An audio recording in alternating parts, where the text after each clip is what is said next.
Welcome to Pimpy's Investment Chat, where we keep investment talk simple. And here's your host, Pimpy. What is going on out there, peeps? Okay, today we should hear some kind of announcement from the feds as to whether or not they're going to cut interest rates. If Biden was still running, I would say yes, they're going to cut interest rates because they got to do what they can to make him look good for his presidential run. Now that Kamala Harris is unconstitutionally taking his place, there's a good chance they still might do the same thing, cut the rates, but most likely won't happen until September, right before election time. So if that's the case, then usually what happens is we see that this affects the gold and silver prices. They typically go down when the feds cut the rates. But like I said, most likely it's not going to happen until September. So let's get into this and talk about this a little bit more. Before we get started, do me a favor, hit the thumbs up button. If you're not a subscriber, please do so, because when you do, it helps out the channel, and I certainly do appreciate it. If you're thinking about buying gold and silver, head on over to our friends at Miles Franklin. The link will be down below in the description. When you make your purchase, make sure you use promo code Pimpy, P-I-M-P-Y, and they'll take care of you. If you have any additional questions, you can reach us over here at this phone number or over here at this particular email. For all orders over $10,000, reach out by email and we'll make sure that you get a great deal. So come on over to Miles Franklin and add to your precious metal inventory. Okay, so like I was saying, usually when the feds cut the rates, you'll see the prices of gold and silver dip a little. And as usual, it always rebounds pretty quick. So this might be a good opportunity for you to pick up gold and silver a little bit cheaper than where it is. It really just depends on how much the rate drops. Like I said, we'll know more today. But as you can see for gold, it's new stable prices somewhere around $2,400. It's been that way for a little while now. And as far as silver is concerned, it's usually somewhere around a $30 average. But there's definitely something coming up when it comes to gold. There's supposed to be some kind of announcement coming up from the BRICS nation that's going to make gold price skyrocket. So if you have an opportunity to do so, I suggest you move into gold and silver while you can. I'm curious to see what this major announcement is that's coming from the BRICS nation. So both cryptos as well as exchange platforms have been under attack since Biden's been in office. The anticipation is once Trump is in office, he's already let the world know that he's going to support Bitcoin and cryptocurrencies, get away from the central bank digital currency. So this might be a great opportunity for cryptocurrencies. So as far as crypto prices right now are concerned, Bitcoin at $66,129. Ethereum's at $3,319. Solana's at $181.97. You can see there's a slight increase in the XRP. It has more to do with them settling their crap with the SEC. I think once Trump gets into office, if they can hurry up and get their lawsuit settled, you're going to see a spike go up in value for XRP, but nothing really big. That's just my opinion. Dogecoin's at 12 cents. Cardano's at 40 cents. Avalanche at $26.22. Polkadot's at $5.54. Chainlink's at $13.14. Litecoin's at $71.68. So if you're really into cryptos, what you really want to do is pay attention to what's going on politically. If you're anticipating Trump getting back into office, then you might want to start buying some of your favorite cryptos now, because once he's in office, I think you're going to see a wave take place in cryptocurrency pricing. You're going to see it increase in value. How much? It's hard to say. As a matter of fact, yeah, here you are. So analysts, crypto players, ready wish list for potential second Trump term.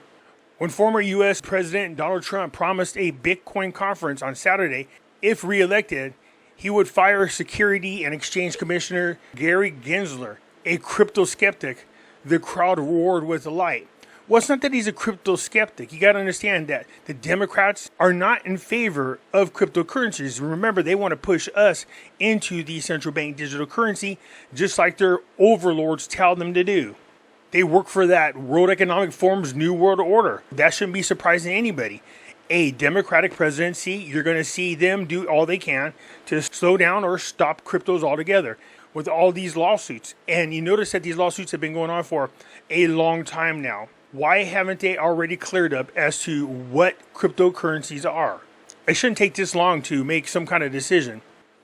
He says, well, I didn't know he was so unpopular. Yeah, he is. Gary Gensler, Trump's talking about. Trump, who wants to ride cryptocurrencies as a scam, is courting the industry and winning big checks from donors, hoping he will swiftly end Gensler's crypto crackdown. Under Gensler, a Democratic appointed by President Biden, the SEC has brought dozens of crypto enforcement actions, including against major exchanges like Coinbase, Binance, and Kraken, and levied hundreds of millions of dollars in fines, which that would be their strategy. If they really want to push anybody into the central bank digital currency, this is exactly one method that you do. Just keep fining them, hold them tied up in court, shut down and restrict the exchanges. These are all different ways and different strategies that the Democrats have been using. A Trump victory could change that virtually overnight. He could appoint a crypto-friendly chair to advance the industry's wish list, which includes spiking guidance that it says has limited Americans' crypto custody options, a safe harbor for new tokens, and pulling enforcement actions. The most important thing we want out of this new administration is the nomination of individuals to key positions that have an appreciation and an understanding of cryptos, which is what Trump should do, because anything that can help us get away from the central bank digital currency is a major plus. SATA change, yeah, doing pretty decent. It's just sitting around 20188. Nice. Luna Classic is the lost cause. Here you go, look at this. XRP surges 7% amid RP SEC settlement hopes. 600 million tokens are being unlocked. That's that 1 billion that they drop every month. XRP draws the highest price since the 25th of March. Traders foresee an end to the legal dispute between the SEC and Ripple Labs. I think what they're going to say is we'll make a final decision later on, and it's just depending on how this election goes. If it goes in favor of Trump, well, then, of course, you can expect some kind of settlement. Optimism for traders pushed payment-focused XRP token to the front of the market, beating Bitcoin, Ethereum, and a broad-based CoinDesk 20 index in Asia trading hours.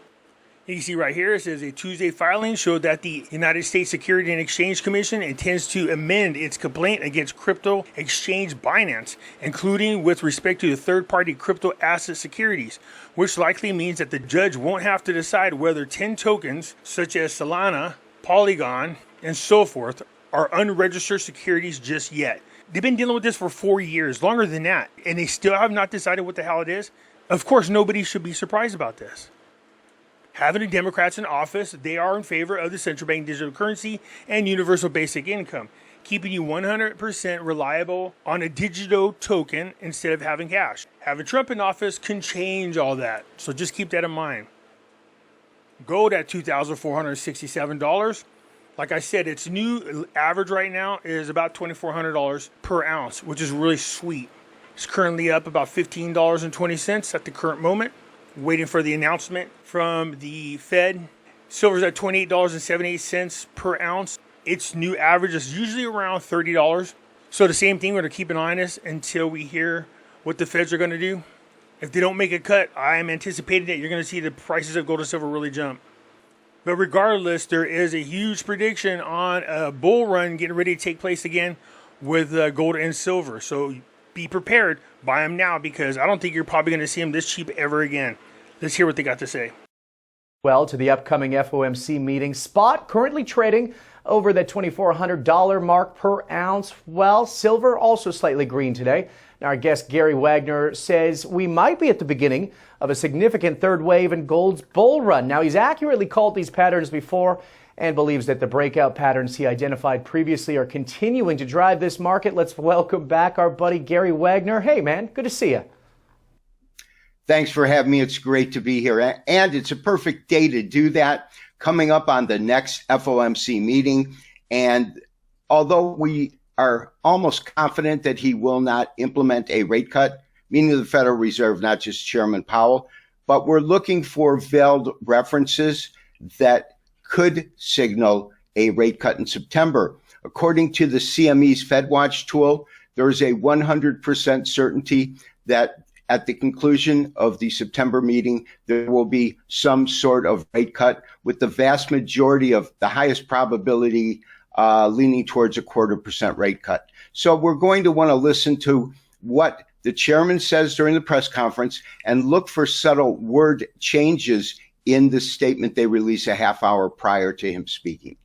Yeah, so many things to break this down. Okay, we're going to get into the FOMC meeting in a second, but let's stick on the gold front here, because Gary, in our last segment, you mentioned that, we might be at the beginning of a third wave on the bull count for gold. Can you explain what we're seeing in the charts and what led you to this conclusion? I mean, good one. Nice day to trade. Yeah, certainly. Thank you very much. Basically, for those that are unfamiliar with Elliott Wave, he recognized that there was a consistent pattern within how a market trades based on the psychological makeup of the traders. And typically, if a market is moving to higher ground, and we'll call that a bull counter, a motive phase, you typically will get the market move from $1 to $2 maybe, and then retrace. That corrective would be a wave 2. There's a total of 5 waves, 3 of them moving in the primary trend direction. So that's waves 1, 3, and 5. And then 2 in the opposing direction or counter trend. So the chart that we have up is a gold chart. And we're looking at, was a full count up to 5. And that 5, of course, you can see finished here. And then we went into a correction. The correction that unfolded was the descending top flat bottom that we've talked about. We've identified this pattern twice now. We also talked about how once gold broke above this upper level resistance line right here that's drawn from a series of lower highs, it's called a thrust. And I explained it last week as if you think of winding up a spring, every time it bounces from the high to the low, that spring tightens. And so when it does break above this, it releases energy and you get a sizable move fairly quickly. And that's what we witnessed. And so this is what I'm labeling as our wave 1. Our wave 2 saw gold correct from this high here at about, this is December gold now, 25.29 down to these lows at about 2,400. That was actually almost a 78% retracement, exceedingly deep correction. It's a strong correction, but acceptable. What cannot happen is for this low to go below this point or the starting point of the wave 1. And I now believe that we are in a wave 3. Typically, when we do basic models for a wave 3, wave 1 is what is called a benchmark wave.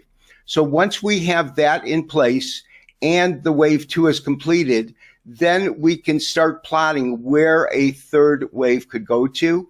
And it's also how I came up with the forecast for the end of the year and Q1 last time, is I measured the distance from 2353 up to 2527 and began a fib extension from 2403. So these green lines represent if the third wave is equal to the first wave, it would take gold to 2566, a 1.236% extension to about 2600. And if it's what's called an extended third wave, it could go as high as a 1.618% extension. And that's getting you, just close to 2675. Now, here's the key. That being said, even though we believe that gold could shoot up substantially higher, there is a fractal quality to Elliott wave. So within a impulse wave 3, you can then subdivide it into a smaller count, typically 5. You can get a 3 count, but so this wave 3 can be looked at as a 1, a 2, a 3, a 4, and a 5. So it's going to stair step up. And the key to what we're looking at is there's a couple of golden rules in Elliott wave. And one of them is wave 3 cannot be the shortest of any of the impulse waves, which is why when we do our upside prediction, we look at a minimum of a 1-to-1 relationship between this wave and the current wave 3. But it's exciting times that we have this kind of potential, and it allows us to be effective traders because we can look at the fundamentals at play. In other words, my belief is that the tone of the conclusion of the FOMC meeting will be interpreted as dovish. It will be interpreted as accommodative, and that they are ready to initiate interest rate normalization they do that by cutting rates the first time. But as we talked about on the last show, it's so much more than that, because it's not a single rate cut. It's a series of rate cuts between now and the end of 2026 to normalize interest rates. And right now they're looking at what they call interest rate normalization as anywhere between 2 3/4 and 3 1/4, roughly at around 3%. Used to be 2%, but they'll feel as though they've accomplished their job, A, if they get inflation to their 2% target, and B, if they bring rates down to really juice the economy up, to create the kind of momentum you need that you get when businesses have a lower cost to borrow money. So like he's suggesting, there is a possible third wave coming, and I believe that's what's going to happen as well. But it's not just that. Whatever this thing is that the BRICS nations are getting ready to do, they are swearing up and down that they're preparing in a big way, and buying more gold is what they're doing. So like I always say, don't do what they say, do what they do. Buy gold and silver. Right now's the time. And if you're thinking about buying gold and silver, go over there to our friends, Miles Franklin. You can reach them at 844-874-6797, and they'll be able to answer any questions that you have. Anyways, that's it for now. I appreciate you tuning in, and I'll catch you later. I'm out.